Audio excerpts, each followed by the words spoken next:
चलिए आपको बता दें, अब किसान आंदोलन को से लेकर भी एक बड़ी खबर आ रही है कि देश में एक बार फिर बड़े किसान आंदोलन की तैयारियां शुरू हो चुकी हैं।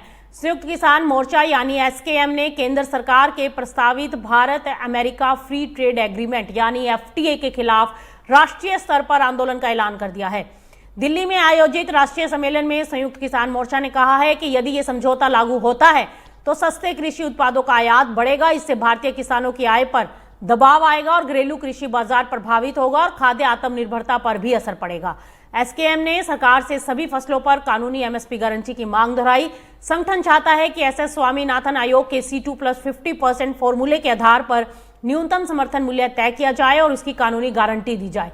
इसके अलावा किसान संगठनों ने कृषि ऋण माफी, 4 लेबर कोड वापस लेने, मनरेगा को पहले की तरह लागू करने, बिजली निजीकरण बिल, बीज बिल और अन्य प्रस्तावित कानूनों को वापस लेने की मांग की है। संयुक्त किसान मोर्चा ने कृषि, फूड प्रोसेसिंग और निर्यात क्षेत्र में प्रत्यक्ष विदेशी निवेश यानी एफडीआई का भी विरोध किया।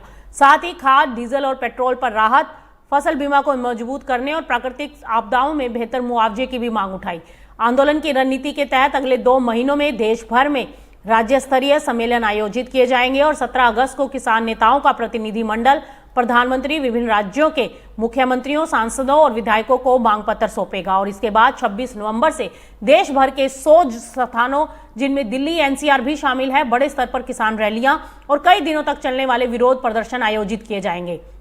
इधर हरियाणा के हिसार में भारतीय किसान यूनियन एकता सिद्धपुर के बैनर तले हजारों किसानों ने बिजली विभाग के कार्यालयों का भी घेराव किया। किसानों ने लंबित ट्यूबवेल कनेक्शन जारी करने और अवैध वसूली रोकने और खरीफ सीजन के दौरान खेतों के लिए प्रतिदिन 10 घंटे नियमित बिजली सप्लाई की डिमांड भी की।